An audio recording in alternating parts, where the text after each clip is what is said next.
तो ठीक है सर, इसको मैं बताने वाला हूँ एरोबिक और एनारोबिक रेस्पिरेशन का डिफरेंस क्या है। ठीक है, एरोबिक रेस्पिरेशन क्या होता है, जिसमें ऑक्सीजन की ज़रूरत पड़ती है। ठीक है, जो जिस रेस्पिरेशन में हमारा ऑक्सीजन इन्वॉल्व होता है उसे हम एरोबिक रेस्पिरेशन कहते हैं।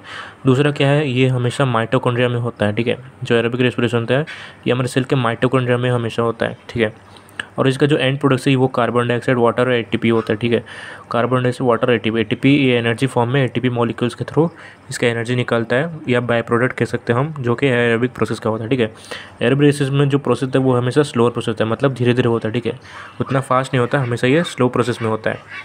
नेक्स्ट आता है एनारोबिक। एनारोबिक में क्या होता है, ये बिना ऑक्सीजन के ही एनारोबिक रेस्पिरेशन परफॉर्म होता है, और ये हमेशा साइटोप्लाज्म में होता है। ठीक है, सेल का साइटोप्लाज्म में हमारा एनारोबिक रेस्पिरेशन होता है।